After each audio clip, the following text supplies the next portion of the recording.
नमस्कार, हमारी इस खास पेशकश में आपका स्वागत है। आपके साथ मैं हूं सुमित चौधरी। तेरा क्या होगा इकबाल की इस कड़ी में, इस मुहिम में आज 10वां दिन आ पहुंचा है, जिसमें हम लगातार हर एक दिन नए खुलासे कर रहे हैं इस शख्स के खिलाफ कि कैसे ये शख्स अपने काले कारनामों को अंजाम देता है, कैसे खनन से ये पूरा माफिया बनकर बैठा है और कैसे ग्लोकल यूनिवर्सिटी तक इसने खड़ी कर दी, जो पूरी तरीके से काली कमाई और तमाम कानूनों को धत्ता बताकर खड़ी की गई है, जिसके जरिए ये छात्रों का जीवन बर्बाद, उनका भविष्य बर्बाद करने में भी पीछे नहीं है। कैसे इसने हथनीकुंड बैराज को खतरे के निशान पर पहुंचा दिया है। बता दें कि जिस तरीके से लगातार ये अपनी नापाक मंसूबों को अंजाम देता है, उसके खिलाफ लगातार सुदर्शन न्यूज मुहिम चला रहा है कि हर एक काले कारनामे का कच्चा चिट्ठा यहां पर हाजी इकबाल का हम खोलेंगे।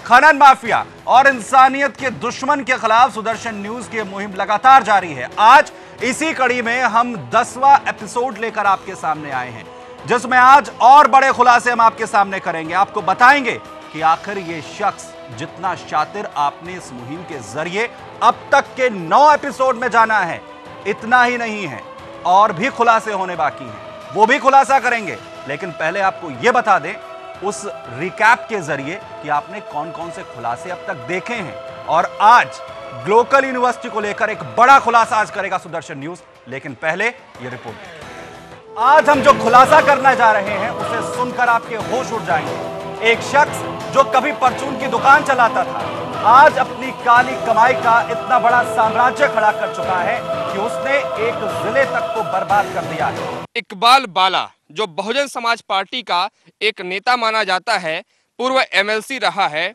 और खनन माफिया के तौर पर उत्तर प्रदेश और उत्तराखंड में इसका एक नाम है। डीएम और एसएसपी को बुलवा, वो वहाँ रहा। यदि किसी ने उसके प्रति कोई बात ये कह दी कि ये काम नहीं होगा, तो इस हम लोग आज ही उसका ट्रांसफर है। तो हमेशा 10 साल से इकबाल भाई नहीं यहाँ सरकार चलाई है। किस तरीके से हाजी इकबाल ने इस देश की संपत्ति को, इस देश के लोगों की संपत्ति को लूटा है, और उस पर कार्रवाई नहीं करने वाले भी उतने ही दोषी हैं। सुदर्शन न्यूज आज अपने कैमरे से हर वो चीज कैद करेगा, हर वो चीज दिखाएगा, हर वो सबूत दिखाएगा जो इन खनन माफियाओं की काली करतूत का भंडाफोड़ करेंगी। आयकर विभाग को, ईडी को जिम्मेदारी दी गई, तो आयकर विभाग ने एक सीरियस फ्रॉड इन्वेस्टिगेशन ऑफिसर की कमेटी बनाई 2016 में देखे रिपोर्ट में, और उसके सारे जो मोडस ऑपरेंडी है, जो कंपनियां जिसके जरिए करता था, फर्जीवाड़ा करता था, उसकी जो पड़ताल की गई, बेहद चौंकाने वाले हैं। पर्यावरण हमारा बर्बाद हो चुका है। अप्रैल के अंदर ही गर्मी आप देखिए कितनी ज्यादा हो गई थी, और उसकी वजह यही है जो अंधाधुंध प्रकृति का दोहन ये लोग करते हैं। हाजी इकबाल हो या राम गुलाम हो, कोई भी हो, लेकिन जो भी इस तरीके के काले कारनामे जिसके होंगे और ऐसी करतूतों में जो लिप्त पाया जाएगा, उसके खिलाफ सख्त से सख्त कार्यवाही की जाएगी। सहारनपुर में जो दंगा हुआ है, उसमें हाजी इकबाल का शातिर दिमाग नजर आ रहा है। हर सामान है एवन, एक तो 12 का है, 315 का है, 80 गोली का भी है। सहारनपुर और उत्तराखंड में अपना राज चला रहा है, बल्कि कुदरती नदियों के रुख को अपने मन मुताबिक मोड़ चुका है। उसकी मनमानी के चलते हथनीकुंड बैराज पर बड़ा खतरा मंडराने लगा है। अब हथनीकुंड बैराज है वो भी दांव पे लग गया। ये पहाड़ी नदी जो आ रही है उसे नहर की तरह बना दिया है। करीब 700 एकड़ की जमीन के दायरे में इसने ये कब्जा किया है, वो भी अवैध कब्जे किए हैं। कैसे हाजी इकबाल ने ग्लोकल यूनिवर्सिटी को बनाने को लेकर तमाम कानूनों को धत्ता बताया। दोनों तरफ बाउंड्री वाल बना के और उसके बीच में यमुना नदी को ये आदमी बहा रहा है। इसका अधिकार इसको किसने दे दिया? इसने अपने पैसे से एक पुल बनाया है, जबकि पुल बनाना राज्य सरकार का काम है, पीडब्ल्यूडी का काम है। आज तक न तो सरकार की नजर गई और न ही प्रशासन की और पुलिस महकमे की। सुदर्शन न्यूज ने यूजीसी से संपर्क साधा है, और कल या 2 दिनों के अंदर उन्हें अपॉइंटमेंट मिलेगा, और उसमें उनसे हम सारे सवाल करेंगे।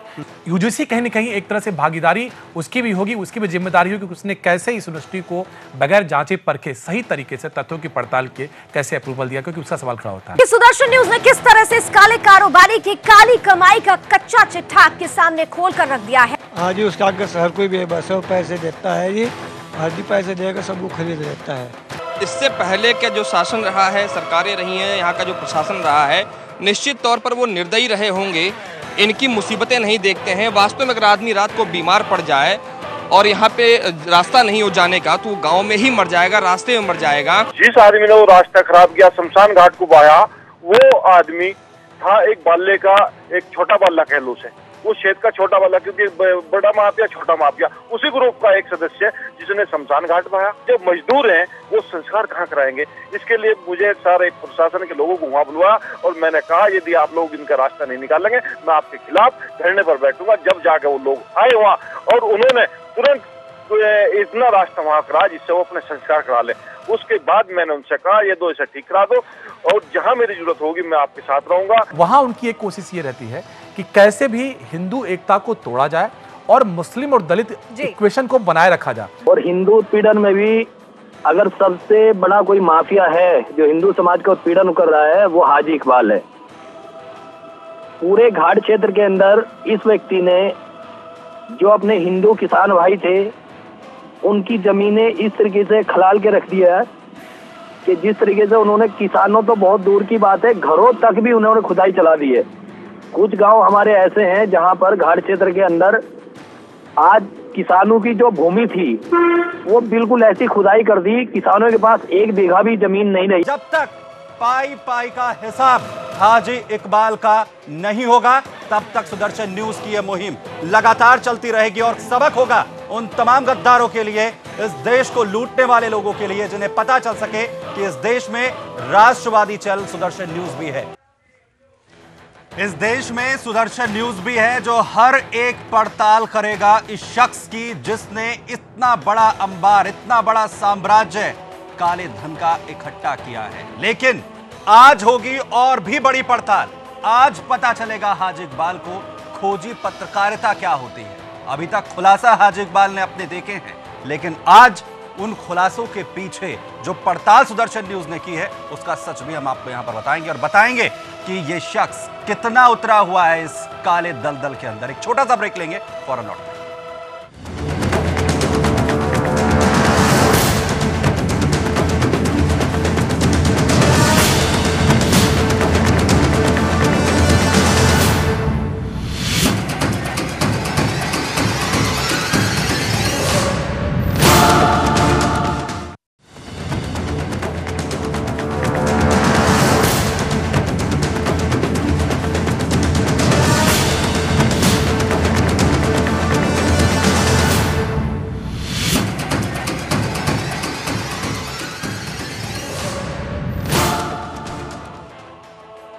तेरा क्या होगा इकबाल, इस मुहिम के जरिए हमने हाजी इकबाल की हर एक गोरख धंधे का सच आपके सामने रखा है। हमने बताया है कि कैसे ये शख्स जो है तमाम अपने काले कारनामों को अंजाम देता है।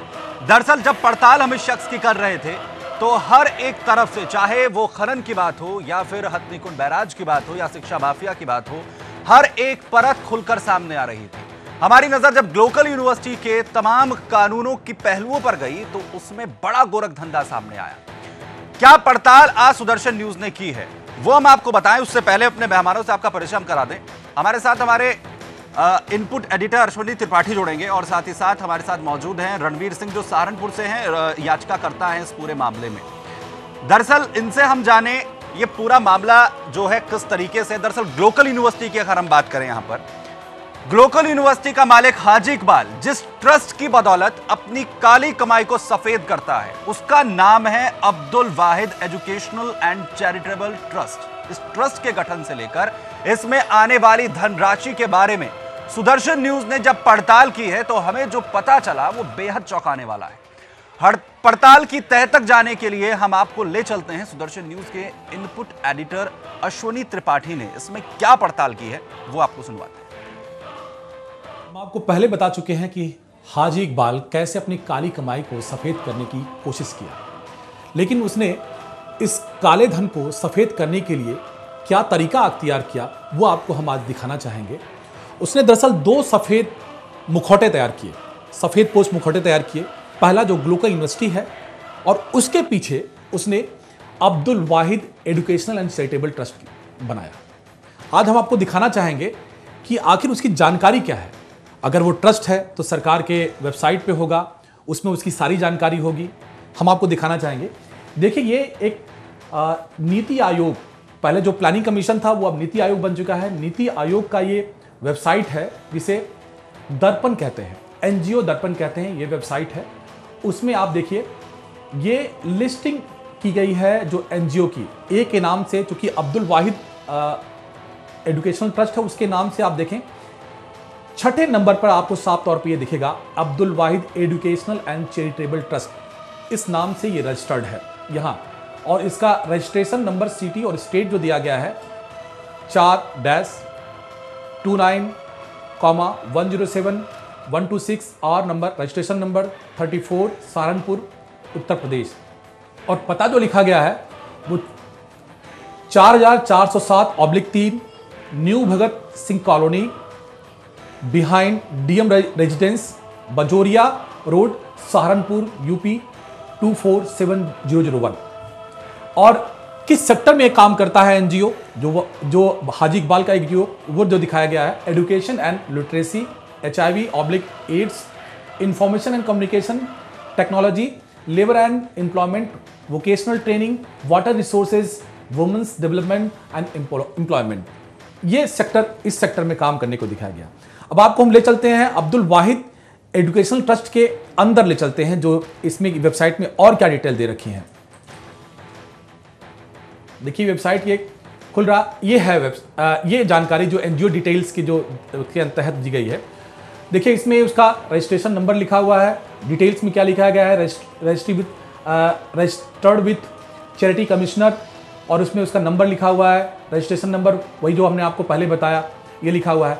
लेकिन खास बात आप देख के ताज्जुब हो जाएंगे, जो इस ट्रस्ट के मेंबर हैं, no members found in this NGO, ये लिखा है कि इस एनजीओ में कोई मेंबर नहीं है। अगर ये ट्रस्ट है, एनजीओ है, तो बगैर मेंबर कैसे रह सकता है, ये बड़ा एक सवाल है। आखिर इस यहाँ जानकारी नहीं दी गई है, क्यों नहीं जानकारी दी गई है, वो आप इसको समझने की कोशिश कीजिए। दूसरा सेक्टर वाइज जो आपको मैंने बताया किस सेक्टर में काम कर रहा है, पहले बता चुके हैं, और FCRA डिटेल भी इसमें दिया गया है। चौथा आप देखिए, और जो खास बात जो इस पे निगाह डालनी बेहद ज़रूरी है वो ये है कि आखिर ये कंपनी की वित्तीय स्थिति क्या है। आप देखें ये सोर्स ऑफ फंड पे देखें, जो सोर्स ऑफ फंड है, जो यहाँ पे मैं कर्सर वहाँ ले जाऊँगा, सोर्स ऑफ फंड पे क्या डिटेल लिखा हुआ है। सोर्स ऑफ फंड पे भी लिखा हुआ no source fund found for this NGO, यानी यहाँ सोर्स ऑफ फंड भी नहीं है, फंड का सोर्स क्या ये भी डिटेल नहीं लिखा हुआ है। फिर आपको उसको नीचे उसका एड्रेस जरूर मिल जाएगा आपको, ये एड्रेस आपको ये दिखा है जो हमने आपको बताया किया। अब यहाँ इन्होंने 2 फोन नंबर दिए हैं कि ये इस कॉन्टैक्ट पे आप इसके बारे में, ये जो एनजीओ है, जो ट्रस्ट है, वो उसका कॉन्टैक्ट नंबर लिखा हुआ है। मैं अभी फ़ोन करता हूँ आपके सामने और देखता हूँ क्या रिस्पॉन्स रहता है, और इसकी ऑडियो क्लिप भी मैं आपको दिखाऊंगा उसके बाद। लेकिन पहले फ़ोन करते हैं, मोबाइल में फ़ोन करते हैं। मोबाइल नंबर लिखा 8285740149।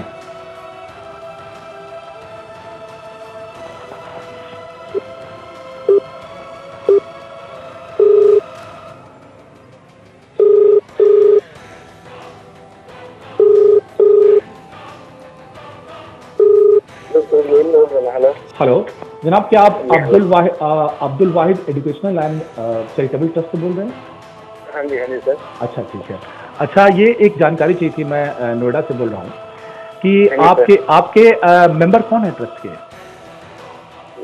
ट्रस्ट के मेंबर है सर वो एक सेकंड सर, आप मिरिक से बोल रहे हैं ना जी? आप कहाँ से बोल रहे हैं सर? मैं नोएडा से बोल रहा हूँ सर, नोएडा से बोल रहा हूँ। किस ऑर्गेनाइजेशन से? मैं सुदर्शन न्यूज से बोल रहा हूँ जनाब। आप कौन बोल रहे हैं जनाब? मैं जय बोल रहा हूँ। किस रिगार्डिंग बात करनी है? मुझे जानकारी चाहिए थी, क्योंकि मैं एनजीओ आपकी तलाश कर रहा था जो नीति आयोग की वेबसाइट पे है, उसमें मेंबर्स के नाम नहीं दिखे हुए हैं, तो लिखा हुआ है, तो वो जानना चाह रहा था इसके मेंबर कौन है। तो वो चीज मैंने जो इन्फॉर्मेशन दे पाऊंगा, उसमें एक रजिस्टर्ड नंबर और भी है जी, देवर का, वो आपको इसके बारे में कुछ बता। अच्छा, इसमें एक चीज और नहीं है, फाइनेंशियल डिटेल भी नहीं है इसमें लिखा हुआ कि सोर्स ऑफ फंड क्या है, उसके बारे में कुछ बता पाएंगे आप? नहीं, इसके बारे में कुछ नहीं बता पाऊंगा।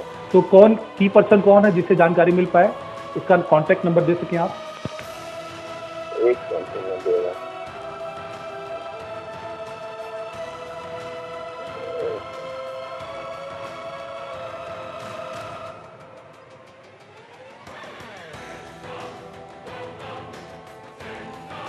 जी लाइन पे हैं? हाँ 1 लाख में दे रहा हूँ।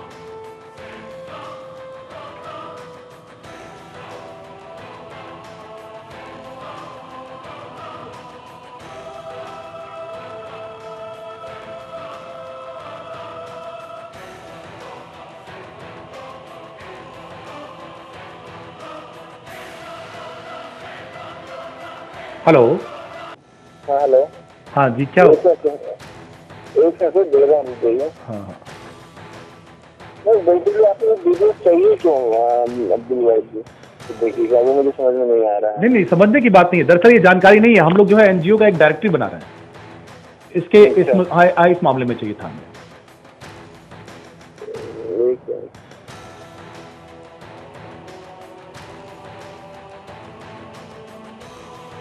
नंबर है उनका 8394 000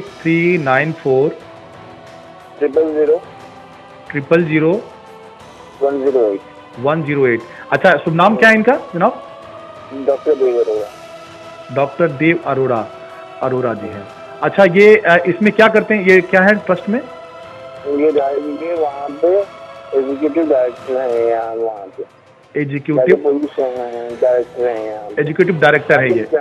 आप इनसे बात कर लीजिए, आपको इस बारे में ज़्यादा जानकारी देंगे। अच्छा thank you so much Jaidev ji. Jaidev ji बोल रहे हैं आप?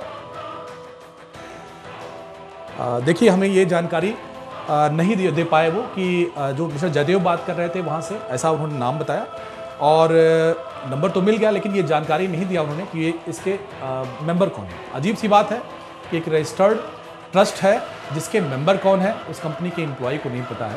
यानी हर कंपनी को पता होता है उसका मालिक कौन है, उसका मेन कौन है, लेकिन इन्हें नहीं पता है। इन्होंने एक एग्जीक्यूटिव डायरेक्टर का नंबर दिया है, वो मैं ट्राई करता हूँ, आपके सामने ही ट्राई करता हूँ कि क्या है, स्टेटस क्या है। 8394 000 108।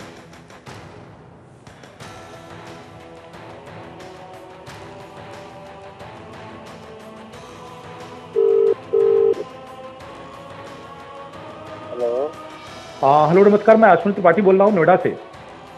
हाँ जी जी सर, ये जरा आपके जो आपका ट्रस्ट है Abdul Wahid educational and charitable trust, उसके मेंबर कौन है जानकारी चाहिए थी। अच्छा कहाँ से बोल रहे हैं? मैं नोएडा से बोल रहा हूँ। जी नोएडा में मतलब किस जगह से? दरअसल हम लोग डायरेक्टरी बना रहे हैं एनजीओ की। अच्छा नहीं कौन से नीति आयोग मिनिस्ट्री कहाँ से? नीति आयोग से ही जुड़ा हुआ है। नीति आयोग से जी। पूछिए क्या पूछिए। अश्विनी जी बोल रहे हैं। जी बताइए इसके मेंबर्स कौन कौन से हैं, क्योंकि साइट पे नंबर, क्योंकि साइट पे कहीं डिटेल नहीं है इसका। नहीं वो अगर अब्दुल वाहिद वाली साइट देखेंगे तो वहाँ है पूरी 5 मेंबर लिखे हुए। अच्छा अब्दुल वाहिद वाली साइट क्या कहाँ पे, क्या अलग अब्दुल वाहिद उसमें देख रहा हूँ, उसमें नहीं है नंबर, मैंने देख लिया उसमें नहीं है। नहीं वेबसाइट खोली होगी ना आपने? अभी तो मैंने वेबसाइट का ये जो जय माली सीके, ये इसमें जय मलिक है, ये तो ईमेल एड्रेस है। नहीं मैं आपको अभी साइट ही खोल के ना www.abdulwahid Abdul Wahid educational charitable trust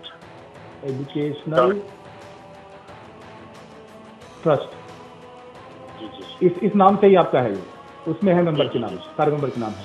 जी अच्छा, जो वेबसाइट एड्रेस दिया होगा ना सर। हाँ तो वेबसाइट का एड्रेस तो नहीं देता हूँ मैं, कहीं इसमें वेबसाइट का एड्रेस नहीं देना हूँ, इसीलिए इसमें अपडेटेड नहीं है आपने कोई इन्फॉर्मेशन नहीं awec.in। देखिए इसमें वेबसाइट में आपने लिखा है यूआरएल में नॉट अवेलेबल। अच्छा नहीं हो आप लिख लीजिए, वो वेबसाइट खुल गई है। एक मिनट, वेबसाइट खुल गई, अभी मैं तो चेक कर रहा हूँ इसको, चेक कर रहा हूँ मैं, तो मैं थोड़ी देर बाद आपसे फिर से संपर्क करता हूँ डिटेल लेने के बाद। जी धन्यवाद। धन्यवाद। वो लिखे हुए मेंबर के नाम, मैं देख 5 मेंबर के नाम लिखे, मैं देखता हूँ। आपका ये व्हाट्सएप है, मैं SMS कर दूंगा तो ठीक है, मैं देख लेता हूँ। ठीक है, इसके बाद हम देखते हैं, हमारी पड़ताल जारी रहेगी कि जो उन्होंने वेबसाइट बताया है उस पर नाम उन्होंने बता रहे हैं कि 5 मेंबर के नाम हैं, लेकिन सवाल ये उठता है कि नीति आयोग की वेबसाइट पे ये नाम नंबर ये डिटेल क्यों नहीं है। ये हमें ये भी जो एग्जीक्यूटिव डायरेक्टर हैं, चूँकि ये लीगल पोस्ट पे है तो तो इन्हें ये बताना पड़ेगा कि इन्फॉर्मेशन क्यों है, इसलिए मैंने भी अपनी जानकारी छुपा के रखी। अगर मैं ये बताता कि सुदर्शन न्यूज़ से हूँ मैं, तो सारी ये जानकारी मुझे नहीं देते, इसलिए मैंने नीति आयोग से बताया। और ये मुझे ये कह रहे हैं कि इस वेबसाइट पर जाइए तो उस पर जानकारी मिलेगी। साफ ये है कि इतने घुमावदार, इतने सारे जो आप समझ सकते हैं मेज एक क्रिएट करना, कि अगर आप मंजिल तक पहुंचना चाहते हो तो इतनी बाधाएं होंगी, इतने रास्ते होंगे उसमें कि एक आम आदमी जो जानकारी चाहता वो वहां तक पहुंच ना सके। लेकिन सरकार को बताने के लिए ये कह देंगे कि हाँ, ये सरकार से जानकारी छुपा नहीं सकते हैं, पब्लिक से इन्हें छुपाना है। तो ये कोशिश इनकी मेज जो क्रिएट किया है इन्होंने, कंपनी दर कंपनी, शेल कंपनियां और तरह की, जहां वेबसाइट का नाम होना चाहिए वहां नहीं है। अब मैंने पूछा तो कह रहे हैं वेबसाइट में आपको बता रहा हूं, तो वेबसाइट पे जाऊंगा तो शायद जानकारी मिल जाए। लेकिन आप समझ सकते हैं कि इतनी जानकारियां छुपाने की वजह क्या है। अश्विनी त्रिपाठी, सुदर्शन न्यूज, नोएडा। आखिर एक शख्स अपनी जानकारी देने में, अपने इंस्टीट्यूशनल की जानकारी देने में, अपने एनजीओ की जानकारी देने में इतने हर्डल्स क्यों लगा रहा है? क्या एक वेबसाइट पर यह तमाम जानकारियां नहीं होनी चाहिए थी? और जब अश्वनी ने आगे पड़ताल करते हुए वेबसाइट को खोला तो क्या उस पर जानकारी थी, ये बताएंगे एक छोटे से ब्रेक के बाद।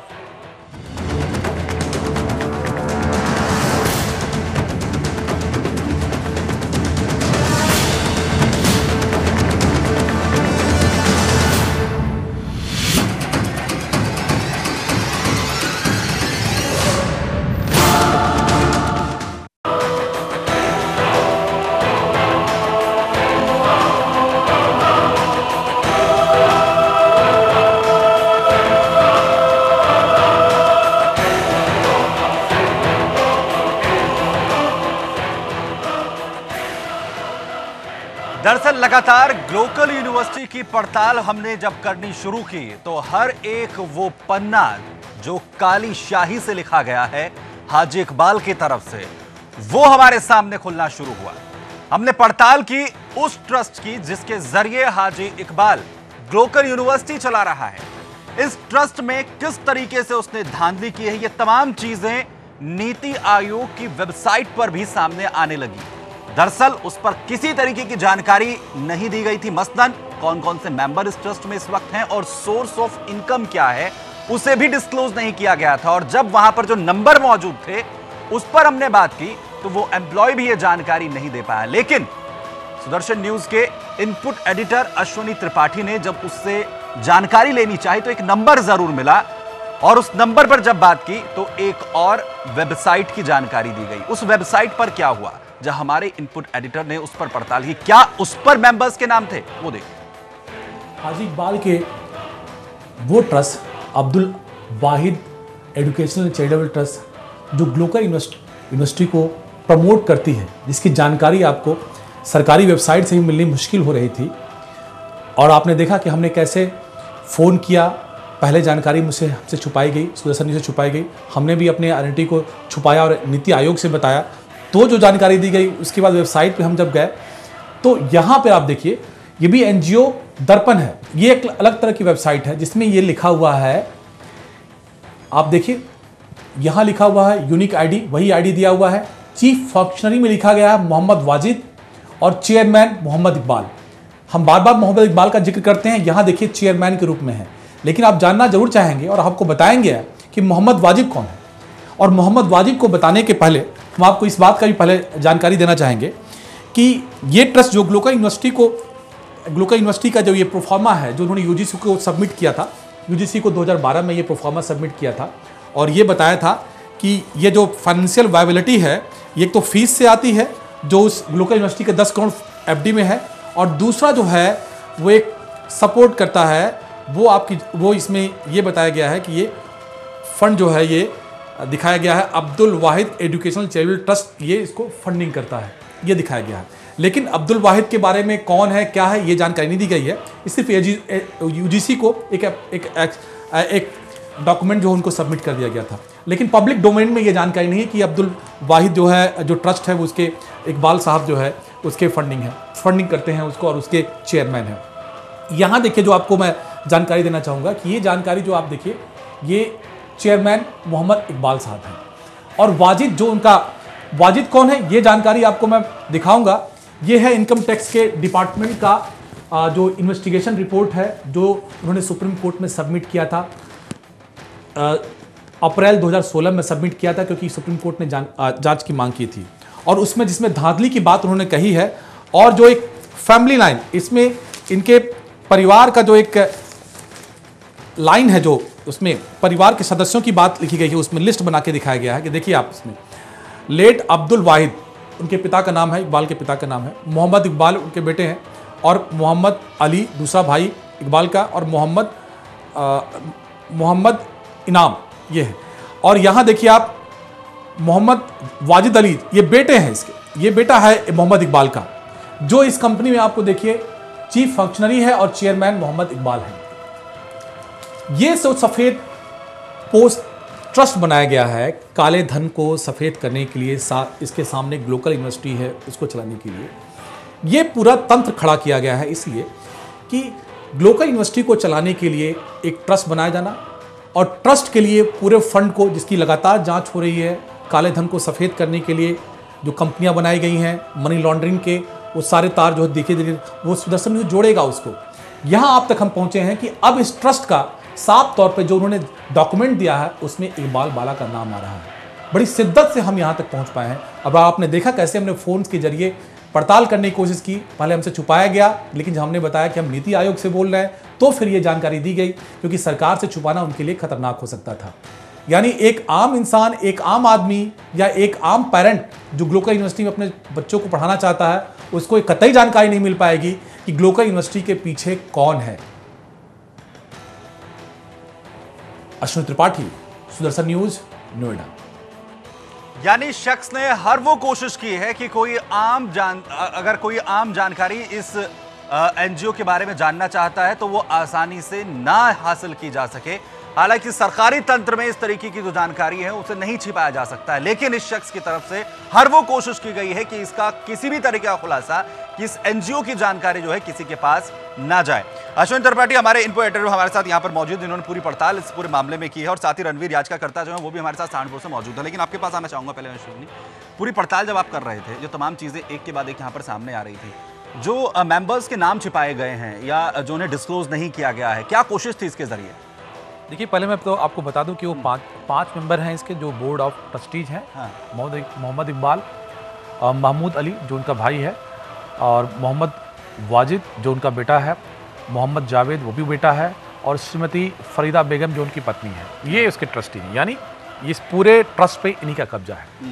और ख़ास बात इसमें ये है, देखिए कि इस ट्रस्ट को जो फंडिंग होती है वो दो सोर्स बताए गए हैं, जो आयकर विभाग की रिपोर्ट में, जो हमें जांच में रिपोर्ट में आई है। एक तो ये कि ये कैश में चंदा दे देते हैं, और दूसरा सिक्योर्ड लोन उसको देते हैं। और आपको ये अपने दर्शकों को हम खुलासा करना चाहेंगे कि जो 111 कंपनियां, फर्जी कंपनियां जो जिस पे जांच चल रही है, उसमें से ज़्यादातर फर्जी पाए गए हैं कंपनियां जिनके अपने पते पे नहीं थी। उन्हीं कंपनियों जिसमें ये शेयर होल्डर हैं या उसके डायरेक्टर हैं, उन्हीं कंपनियों के जरिए या तो कैश से जरिए इसको ट्रस्ट में भेज दिया, या खुद इन्होंने कैश में दे दिया, और या सिक्योर लोन उसको वो ट्रांसफर इन्होंने किया है। और अपनी आमदनी को उन्होंने दिखाया कि किसान और एग्रीकल्चर से, यानी खेती से आमदनी आया है, और उस खेती की आमदनी को 7 जो फाइनेंशियल ईयर है, जो असेसमेंट ईयर है, उसको उसमें बराबर डिवाइड कर दिया है। यानी देखिए, इकबाल को और इकबाल के परिवार को मानसून कैसा हो, सूखा पड़े, बाढ़ आए, कोई फर्क नहीं पड़ता, उन पूरे आमदनी को। यानी उसकी आमदनी पे कोई फर्क नहीं पड़ेगा, मॉनसून हो, सूखा पड़े या कोई भी स्थिति जो है खराब हो, उसकी फसलें बर्बाद हो जाएं, लेकिन उसकी जो कमाई है वो कंटिन्यू रहेगी। ब्रेक पर मुझे यहाँ पर जाना है, लेकिन उससे पहले रणवीर आपके पास आना चाहता हूँ। ये तमाम चीजें जो है हमने पड़ताल कर निकाली हैं कि कैसे इस शख्स ने ग्लोकल यूनिवर्सिटी खड़ी की है। खनन को लेकर भी हम लगातार जो है अपने दर्शकों को बताते रहे हैं, आपने भी जानकारी दी क्योंकि आप याचिका करता रहे हैं इस पूरे मामले को लेकर, आपने जो है इसमें याचिका दाखिल की थी। लेकिन ग्लोकल यूनिवर्सिटी के अंदर तमाम धांधलियां चल रही हैं, इसकी जानकारी आपको थी? जी बिल्कुल, ये ग्लोकल यूनिवर्सिटी जब से इसने बनानी स्टार्ट की है, देखिए गरीब आदमी इतनी बड़ी ग्लोकल यूनिवर्सिटी 700 एकड़ जमीन में ग्लोकल यूनिवर्सिटी बना रहा है, गरीब आदमी था। धीरे धीरे इसने जो गलत काम से जो धन कमाया, इलीगल माइनिंग से, अवैध कारोबार की, तो उससे जो धन कमाया उसको वाइट करने के लिए इसने एक अब्दुल वाहिद चैरिटेबल ट्रस्ट बनाया, और उसके बाद इसने कुछ ज़मीन इसने ट्रस्ट के नाम खरीदी, और कुछ ज़मीन जो यूनिवर्सिटी है उसके अंदर इसने ग्राम समाज की ज़मीन को दबा रखा है। कुछ गरीब लोग जिनको इसने डरा धमका के उनकी ज़मीनें खरीद ली हैं, वो ज़मीनें सब इसके अंदर हैं। और उस तरीके से इसने उस काले धन को सफ़ेद करने के लिए यूनिवर्सिटी में कमाई दिखाने के लिए सब किया है। वो जैसा कि 111 जो कंपनियां बताई हैं, 111 उनमें फर्जी कंपनियां हैं, वो सब यही सिस्टम बनाया हुआ, इसी तरीके से काले धन को सफ़ेद करता है। रणवीर, जो हम लगातार पड़ताल कर रहे हैं और जैसे हमारे इनपुट एडिटर अश्विनी त्रिपाठी ने बताया कि जो सोर्स ऑफ इनकम है वो एग्रीकल्चर से दिखाई गई है, यानी कृषि से दिखाई गई है। ये शख्स क्या करता है? क्या वाकई इसके पास ये तमाम चीजें जो जिस बात का दावा कर रहा है? देखिए, अब से कुछ साल पहले इसके पास कुछ नहीं था। इसके पास 5-6 बीघे जमीन इसके पास थी, उसमें भी कुछ फसल नहीं हो पाती थी, वो पथरीली जमीन थी। उसके बाद धीरे धीरे इसने अवैध कारोबार शुरू किया, अवैध खनन कर दिया इतना बड़ा। फिर उसके बाद बेनामी संपत्तियां खरीदने लगा, उस पैसे को एडजस्ट करने के लिए शेल कंपनियां बनाई। वो जो अवैध पैसा आता है जो डेली 5-6 करोड़ रुपए के नाम पर से डाइवर्ट करता है ये ट्रस्ट के अंदर, यानी जो तमाम तरीके के काले कारनामों को अंजाम देता है, उससे जो तमाम काला धन आता है उसे एग्रीकल्चर से कमाई गई इनकम बताकर ट्रस्ट में ट्रांसफर की जाती है और उसके जरिए ग्लोकर यूनिवर्सिटी के जरिए उसे वाइट किया जाता है। यानी कि काले धन को सफेद बनाने का धंधा चल रहा है। ग्लोकर यूनिवर्सिटी नहीं चल रही है, बच्चों का भविष्य बनाने की बात नहीं चल रही है, धंधा चल रहा है, वो धंधा जिसके जरिए काले कारनामों के जरिए जो पैसा इकट्ठा किया गया है उसे सफेद किया जाए। ये पड़ताल है सुदर्शन न्यूज की और लगातार चलेगी और सिर्फ ब्लैक मनी को व्हाइट मनी किया जा रहा है, इतना ही नहीं है, और भी बहुत कुछ है। एक छोटा सा ब्रेक, फौरन लौटते हैं।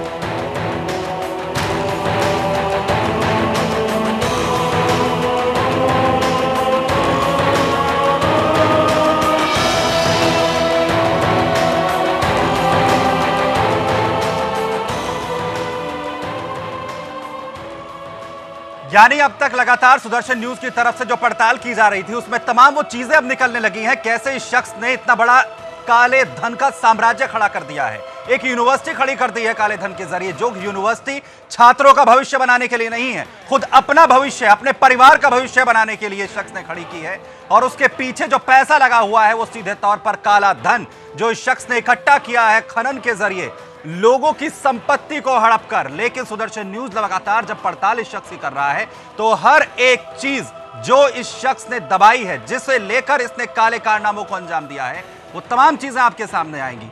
इस पूरे मामले में और भी खुलासे होंगे, वो रिपोर्ट भी आपको दिखाएं। उससे पहले रणवीर, मैं आपके पास आना चाहता हूं।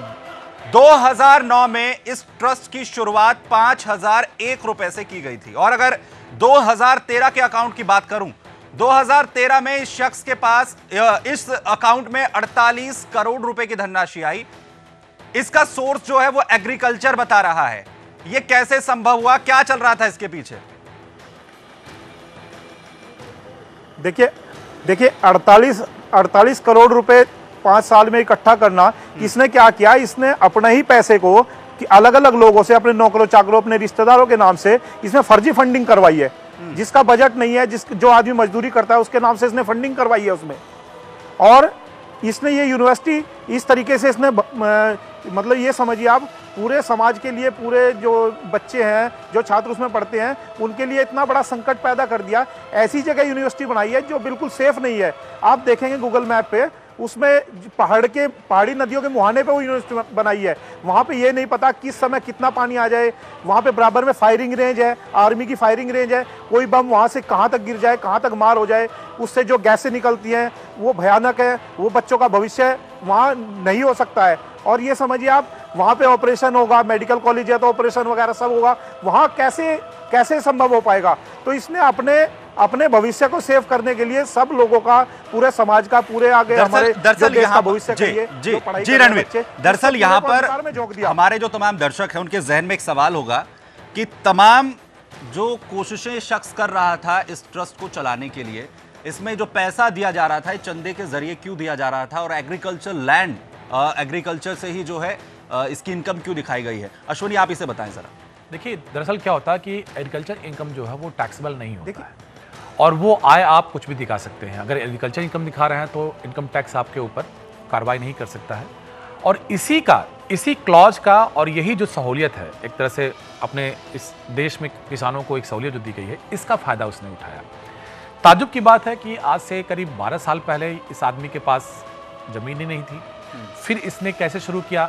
इसने, लोग बताते हैं कि परचून की दुकान शुरू किया, उसके बाद कुछ मेटल की तस्करी की, पीतल और लोहे की तस्करी की, फिर इसने खैर की लकड़ी की तस्करी की वो, और उसके बाद फिर अवैध खनन शुरू किया।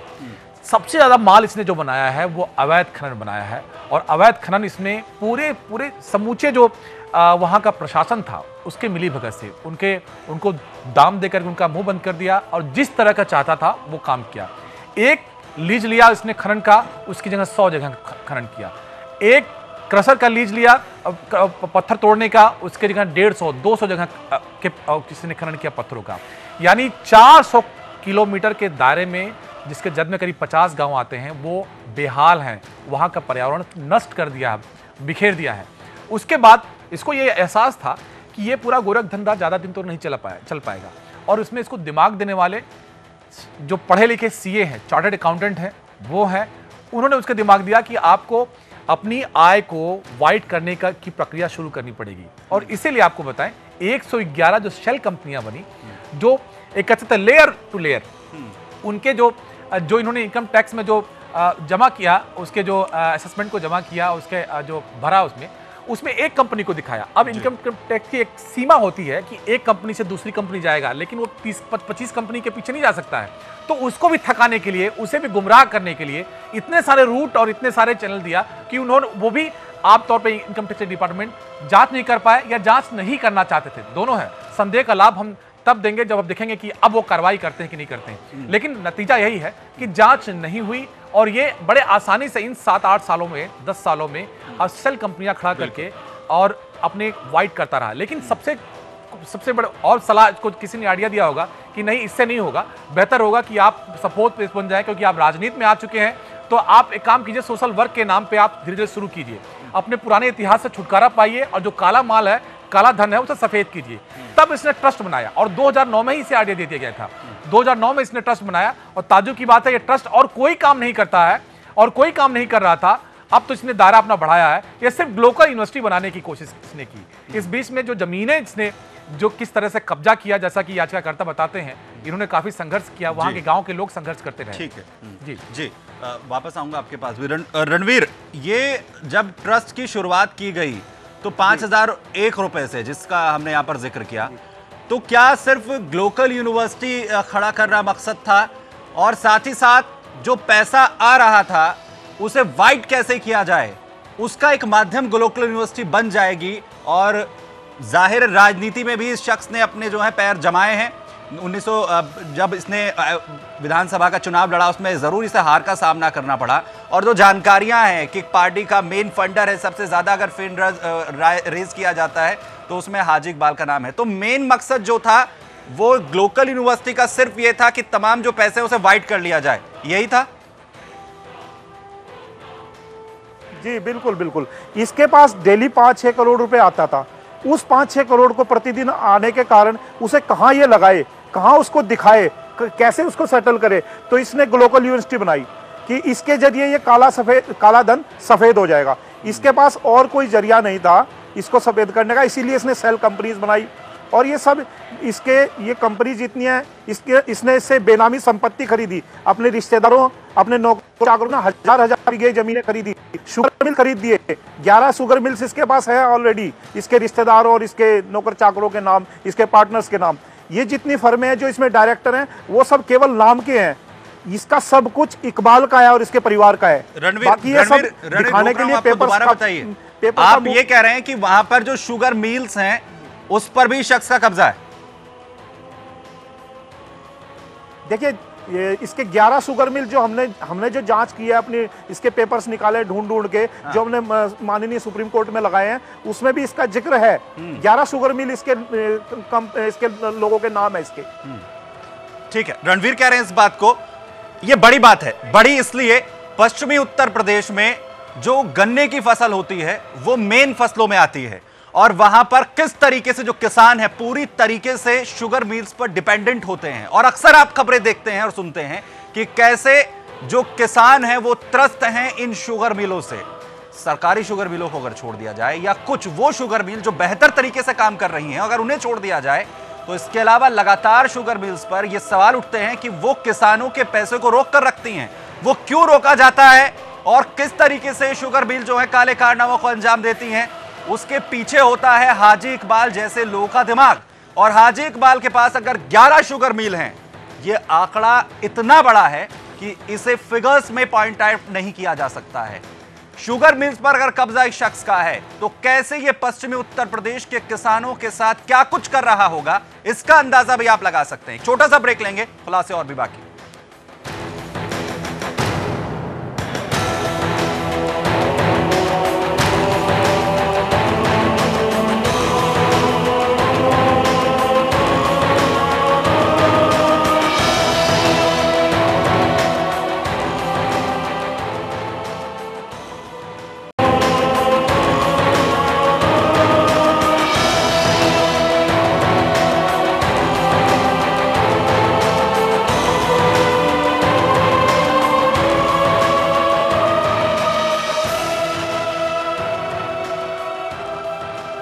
तो आपने देखा सुदर्शन न्यूज इकबाल बाला के शातिर चाल की हर परत दर परत उधेड़ने की कोशिश कर रहा है। इसी कोशिश में सुदर्शन न्यूज के हाथ लगे आयकर विभाग के जांच के वो दस्तावेज की भी पड़ताल की हमने जिसे आयकर विभाग ने अप्रैल 2016 में सुप्रीम कोर्ट के सामने इकबाल बाला की फर्जी 111 कंपनियों की जांच की थी और उसकी रिपोर्ट अदालत को सौंपी थी। क्या कुछ था इस रिपोर्ट में वो आपको दिखाते हैं।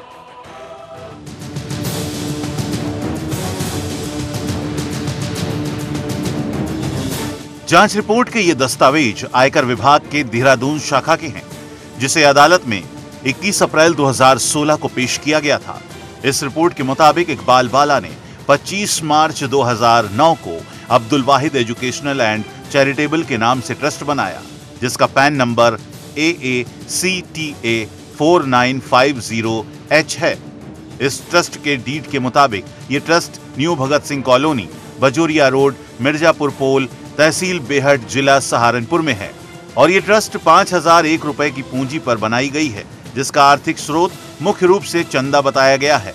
गौर करने वाली बात है कि इकबाल के इस ट्रस्ट को इसके परिवार के सदस्यों ने चंदा दिया है और ज्यादातर चंदा कैश में है और इस चंदे को देने वालों की आय को कृषि से आय बताया गया है।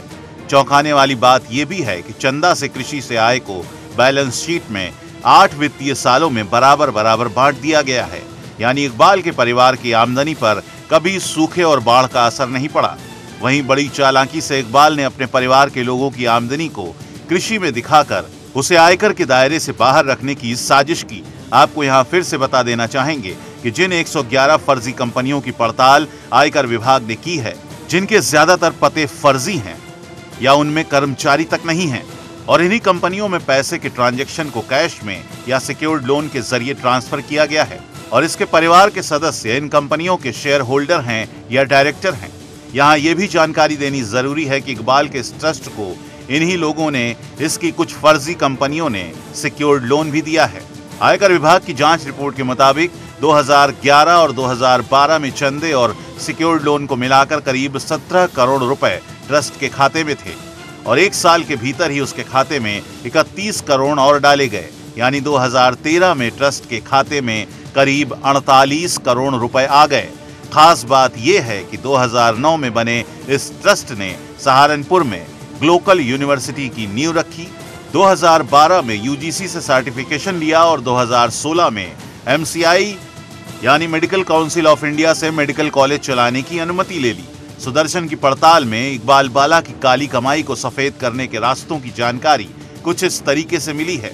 खैर की लकड़ी की तस्करी से आए, अवैध खनन से आए, 111 शैल कंपनियों के लिए काले धन की रूटिंग की गई।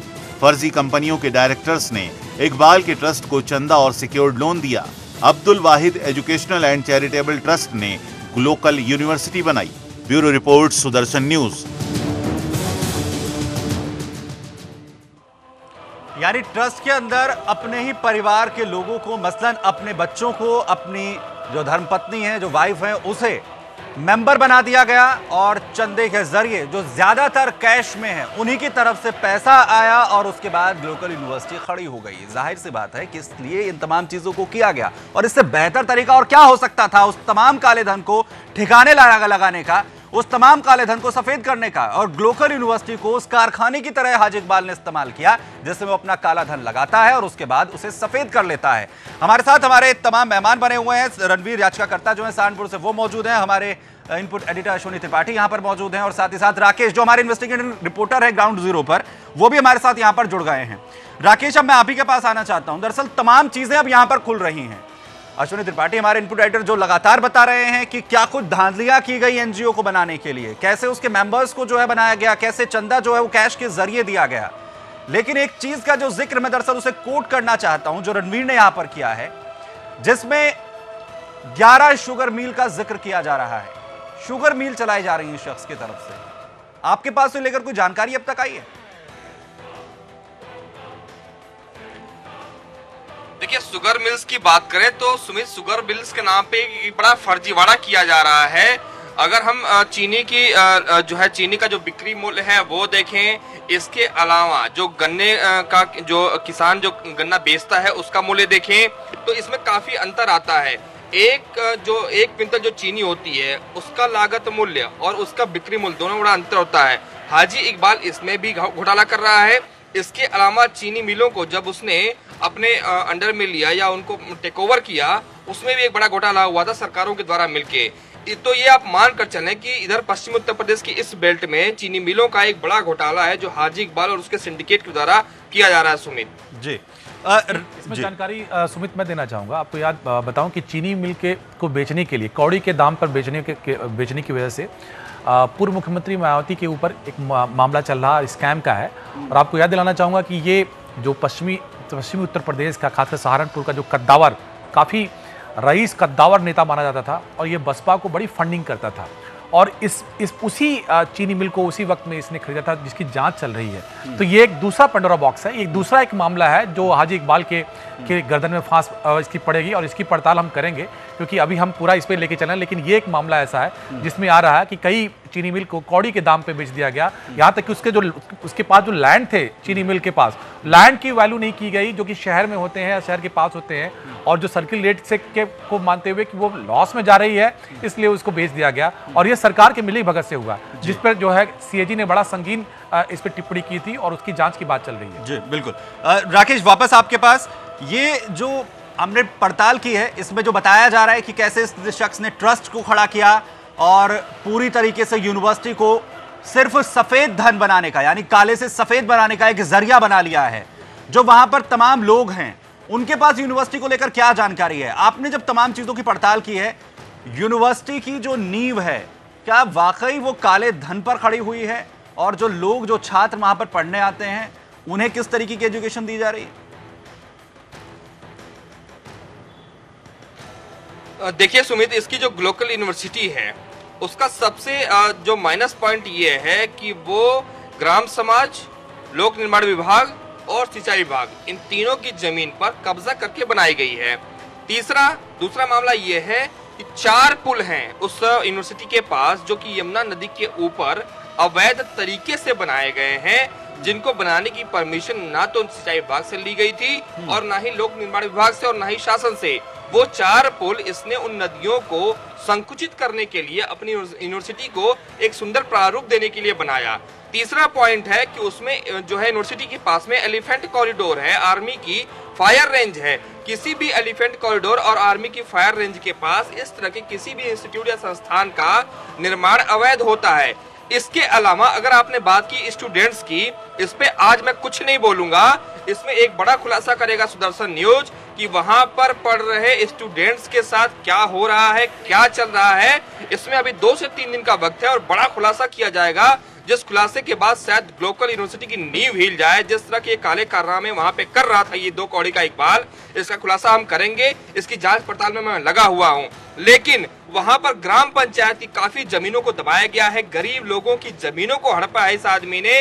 जितने मजदूर उस यूनिवर्सिटी के कंस्ट्रक्शन में लगे हुए थे, आज तक उनकी मजदूरी नहीं दी इस आदमी ने। ये अपने आप को बहुत बड़ा नेता समझता है, बहुत बड़ा अपने आप को मसीहा समझता है, लेकिन गरीबों की मजदूरी तक नहीं दी इस आदमी ने। इसके अलावा बाकी के अन्य कॉलेजों में जिस सब्जेक्ट की जो फीस होती है उससे 3 गुनी यहाँ पे वसूली जाती है। छात्रों में भेदभाव किया जा रहा है। इसके अलावा इसके यहाँ जो प्रोफेसर्स हैं वो कहाँ से आए हैं और उनकी एजुकेशन क्या है, उनकी क्वालिफिकेशन क्या है, इसका कोई मानक नहीं, इसका कोई पैमाना नहीं। खुद इसका जो भाई एमएलसी अभी वर्तमान एमएलसी है वो अंगूठा छाप है, उसने फर्जी डिग्री लगाई। इसके प्रमाण है सुदर्शन न्यूज के पास, फर्जी डिग्री लगा के तो वो एमएलसी बना हुआ है हलफनामा दायर करके। ये दूसरों को क्या पढ़ाएंगे जब इसका खुद का भाई फर्जी डिग्री लगा के एमएलसी बनता है। सुमित, ठीक है रणवीर, हम दरअसल फंडिंग को लेकर जानकारी और लेना चाहते हैं। जो फंडिंग एग्रीकल्चर के जरिए की गई है उसे बताया गया है कि 8 भागों में इस शख्स ने डिवाइड किया है। कैसे इन तमाम चीजों को बैलेंस किया गया है? देखिए, ये इसका कहीं भी इतनी फसल उपजाऊ जमीन नहीं थी जितनी ये दिखा रहा है। ये पेपर का पेट भरने के लिए केवल ये दिखा रहा है कि वहां से आ रही है एग्रीकल्चर इनकम, वहां से आ रही है, ऐसा कुछ नहीं है। केवल इलीगल माइनिंग और अवैध धंधों से ये पूरी फंडिंग करता है। आप बार बार एक बात कह रहे हैं कि पार्टी को सबसे ज्यादा चंदा देने वाला नेता ही है। देखिए, इतने बड़े बड़े नेता हैं, कोई इतना चंदा नहीं दे सकता। इसका मतलब साफ साफ है कहीं ना कहीं से इतना बड़ा भारी स्रोत है जो पूरे सबसे पहले नंबर पे इकबाल का ही नाम आता है हर जगह चंदा देने में। और केवल वो चंदा यमुना नदी और ये नदियां और ये सरकारी जमीनें, इससे इलीगल माइनिंग और अवैध धंधों से ही इतना बड़ा ये फंडिंग करता है। ठीक है, राकेश बोलिए। देखिए, जैसा कि अभी मैं सुन रहा था, रणवीर बता रहे थे चंदे की बात। समाजवादी पार्टी की सरकार में इसका कोई ताल्लुकात नहीं था समाजवादी पार्टी से।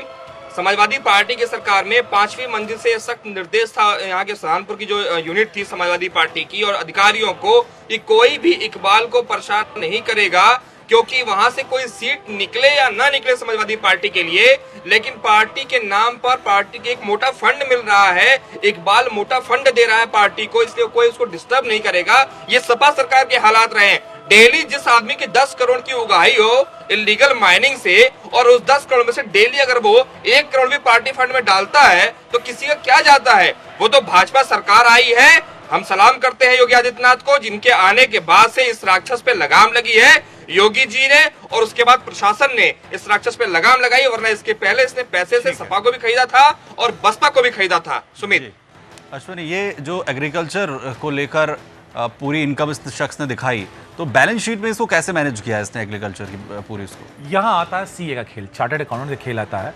और मैं तो नहीं कहूँगा कि वो बहुत इंटेलिजेंट चार्टर्ड अकाउंटेंट रहा होगा, जिसने एक तो सेल कंपनी के जरिए इसको रूटिंग की, सारे पैसों को कहाँ से कहाँ पहुँचाया।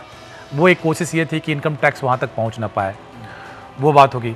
दूसरा, जब इनकम टैक्स ने जांच शुरू की तो आनंद फानन में इन्होंने बैलेंस शीट बनाने के लिए वक्त मांगा। आप देखिए इसमें रिपोर्ट में जो हमारे पास है उसमें उन्होंने कुछ वक्त मांगा, तो और वक्त मांगने के बाद इन्होंने जो बैलेंस शीट बना करके दी, 4 महीने में रिपोर्ट बन करके आई थी, वो बना के दी। उसमें ये दिखाया कि 8 जो फाइनेंशियल असेसमेंट ईयर हैं उसमें जिनके आय दिखाए गए हैं कि इतने करोड़ इनके अकाउंट में है, उसको उस 8 सालों के तरह से बराबर 8 सालों में डिवाइड कर दिया गया है। तो रिपोर्ट में ये जो आयकर विभाग के जो अधिकारी, जो कमेटी थी, जो सफाई थी, उन्होंने बड़ा सीरियस सवाल उठाया कि ये कैसे मुमकिन है कि ये तुमने ऐसे कर दिया। लेकिन चूंकि कोर्ट में ये सबमिट करना था और स्टेटस रिपोर्ट सबमिट करना था, इसलिए पूरी जांच नहीं कर पाए और ये गोल गोल घुमाते रहे उनके करने अधिकारियों को भी, जांच अधिकारियों को, और उनसे वक्त मांगा उन्हें। अच्छा, इसमें सिर्फ इतना यही नहीं है कि सीए ही शामिल नहीं है, सेल कंपनियां, इसमें कई बैंकर हैं, बैंक शामिल हैं इस पूरे गोरख धंधे में, काले धंधे में, उसको रूटिंग करने में। कैश जमा होता है तो बैंक जब कैश जमा करता है या कैश देता है या कैश किसी को निकाल के जा रहा है, वो एक तरीका हो गया। लेकिन अकाउंट खोलने का, आप इतने सारे अकाउंट खोल रहे हैं सोर्स ऑफ इनकम की, वो भी तो इनकम टैक्स में वो एक होना चाहिए था कि असेसमेंट उस पूरे बैंक के जितने आप नाम वो कर रहे हैं, जितने लोगों के नाम ऐसे खोल रहे हैं उनके तो, और ऐसे किसी के नौकर के नाम से, किसी के ड्राइवर से नाम से, अजीबोगरीब नाम से जो है अकाउंट खुले हुए हैं, उसमें पैसे आ रहे हैं जा रहे हैं। बैंक मैनेजर को कोई दिक्कत नहीं थी, लेकिन ऐसे करीब 50 बैंकों से पूछताछ की गई है। उन्होंने भी समय मांगा कि हम आपको जांच की देंगी। इसीलिए अभी इन सब ने जो है वक्त मांगा है। इसीलिए सुमित, मैं आखिरी बारी कहना चाहता हूँ, इसीलिए लगातार हम पड़ताल कर रहे हैं। यूजीसी से हमने कहा है, आज की तारीख में आज हमको सुदर्शन न्यूज ने उनको एक तरह से वक्त दिया कि कल तक अगर उन्होंने हमें इंटरव्यू नहीं दिया तो हम उनके खिलाफ भी बताएंगे कि ये मिली भगत थी। इस तरह से हमने इन्फोर्समेंट डायरेक्टर से बात की है, लखनऊ में जो लखनऊ जांच कर रहे थे, स्टेटस उनसे मांगा है। हमारे ब्यूरो जो हमारे रिपोर्टर हैं वो उनसे संपर्क करेंगे और इसके तह तक जाएंगे। हम बता देना चाहते हैं, इसके तह तक जाएंगे सुमित जी। बिल्कुल, इसकी तह तक जाएंगे और साथ ही साथ ये भी बता दें कि लगातार हमारी ये पड़ताल तब तक चलती रहेगी जब तक कि इसके काले कारनामों का हिसाब नहीं होता। एक छोटा सा ब्रेक यहां पर लेंगे, फौरन लौटते हैं।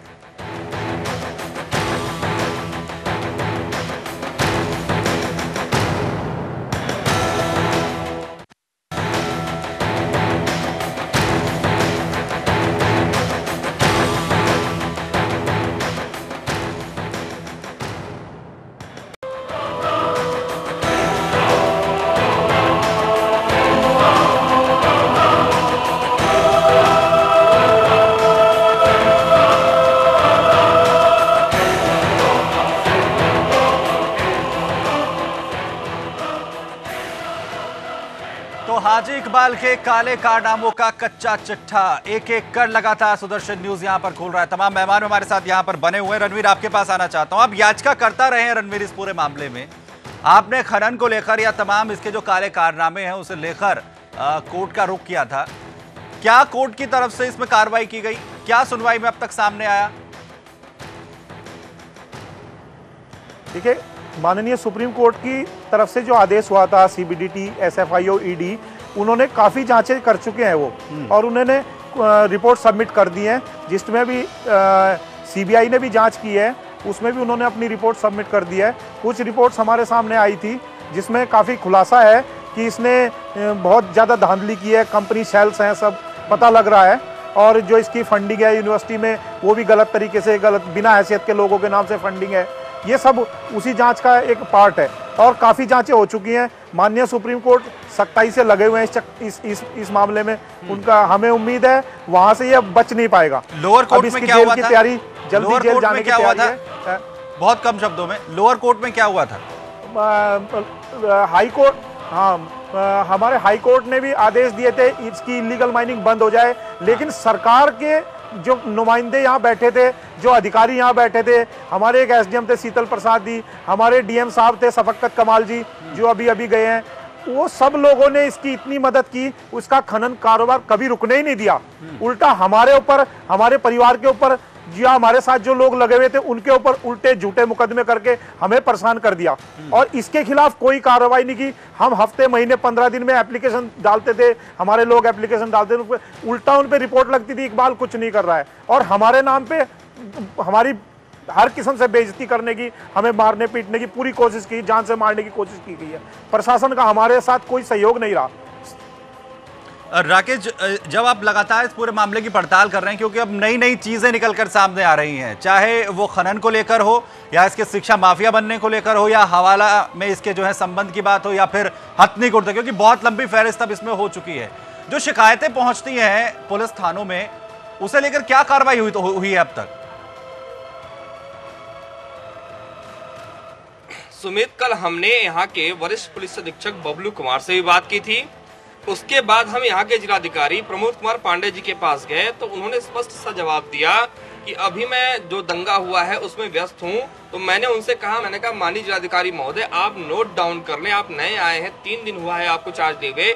मैंने उनको इस व्यक्ति से जुड़े हुए सारे मामले पेपर पेन लेके नोट डाउन कराए और 3 दिन का अल्टीमेटम दिया है सुदर्शन न्यूज ने यहाँ के प्रशासन को कि 3 दिन में आप ये स्पष्ट करें कि पूर्ववर्ती जिलाधिकारियों के समय में जो जुर्माने लगाए गए थे वो अब तक इकबाल ने नहीं पे किए। तो प्रशासन ने क्या किया, 3 दिन का अल्टीमेटम दिया है सुदर्शन न्यूज ने।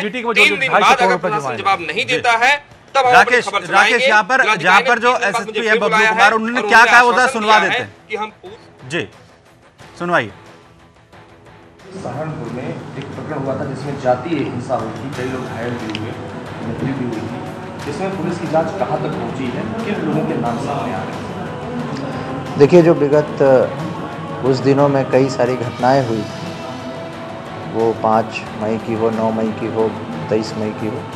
इन सभी घटनाओं में जो मुकदमे पंजीकृत हुए हैं उनकी निष्पक्ष और समयबद्ध तरीके से निस्तारण करने हेतु जो है DIG महोदय के द्वारा एक SIT का गठन कर दिया गया है, जिसका पर्यवेक्षण जो है SP हमारे ट्रैफिक SP क्राइम हैं वो करेंगे। उनके साथ CO साहबान हैं और 11 इंस्पेक्टर हैं। तो इन सारी विवेचनाओं की समीक्षा जो है वो कर ली गई है और धीरे धीरे उसको हम प्रोग्रेस पर ला रहे हैं। शीघ्र जो है विवेचनाओं में प्रगति होगी और चार्जशीट लगाई जाएगी। सर, इस पूरे प्रकरण में 2 लोगों के नाम सामने आ रहे हैं। एक तो भीम आर्मी के जो सुप्रीमो है चंद्रशेखर और दूसरे हाजी इकबाल। इन दोनों लोगों की भूमिका की क्या जांच कर रही है? देखिए, जो हमारी इन्वेस्टिगेशन है वो हर एक एंगल पे विवेचना कर रही है। चूँकि इवेंट डिफरेंट है, इसलिए हमने टीमें भी डिफरेंट बनाई हैं और वो उन सभी जो घटनाओं से संबंधित जितने लोग हैं सारे आयाम पे उसकी समीक्षा करेंगे। जो साक्ष्य निकल कर आएंगे उन साक्ष्यों के आधार पर हम कठोर कार्रवाई करेंगे। साथ ही साथ ये भी बता दें कि जिनकी रोल जितनी गंभीरता होगी उन पे हम NSA की भी कार्रवाई कराएंगे। सर, एक अंतिम प्रश्न है, क्योंकि आपके कार्यकाल के समय का मामला नहीं है, फिर भी हम आपसे पूछ रहे हैं, उससे पहले आप जाँच कराएँ। 2003 में हाजी इकबाल के एक नौकर इस्लाम का मर्डर हुआ था सर। उसमें नासिर गजाली नाम के व्यक्ति के खिलाफ मामला दर्ज हुआ, लेकिन CBCID ने उसे क्लीन चिट दी। आज तक उस व्यक्ति के हत्यारों का पता नहीं चल सका, वो केस सॉल्व नहीं हुआ सर। तो क्या आप अपने कार्यकाल में उस केस को आप रीओपन करा के उसकी जाँच कराएंगे? देखिए, ये आपने अभी जो हमें जानकारी में दी है इसको हम जानकारी करेंगे, पता करेंगे और ये केस अभी हमारे संज्ञान में नहीं है, लेकिन जो आपने बताया उस तथ्य की जरूर जांच करा लेंगे। तो जांच यहां पर की जाएगी प्रशासनिक अधिकारियों की तरफ से, यह आश्वासन अब यहां पर दिया जा रहा है। बहुत शुक्रिया राकेश हमारे साथ जुड़ने के लिए। अश्विनी आपका बहुत बहुत शुक्रिया और रणवीर आपका बहुत बहुत शुक्रिया, आप हमारे साथ यहां पर जुड़े। लेकिन हाजी इकबाल को बता देना चाहते हैं, दरअसल आखिर अब इस प्रोग्राम में हमें यह भी बताना है हाजी इकबाल को जो कोशिशें उस शख्स की तरफ से की जा रही हैं, कम से कम सुदर्शन न्यूज को धमकियां देना बंद करें। जो कोशिशें हाजी इकबाल यहां पर करना चाहता है उसे फिर भी हम बता दें कि यह लगातार मुहिम चलेगी और तब तक चलेगी जब तक कि उसके NGO, उसकी ग्लोबल यूनिवर्सिटी, उसके तमाम काले कारनामों का कच्चा चिट्ठा नहीं खुलता है। तब तक चलेगी जब तक हाजी इकबाल जेल की सलाखों के पीछे नहीं जाता है, हाजी इकबाल के काले कारनामों का पाई का हिसाब नहीं होता है। और इस तरीके की जो कोशिशें हाजी इकबाल कर रहा है, कम से कम वो ना करे। उन गीदड़ भभकियों से हम डरने वाले नहीं हैं। और एक बात जो सहारनपुर की भाषा होती है उसमें कह देना चाहता हूं, भाई डरते नहीं हम, और बता दें भाई जब तक नहीं रुकने के इतने तेरा एक कच्चा चिट्ठा सामने नहीं आता। आज के लिए इतना ही। जय हिंद।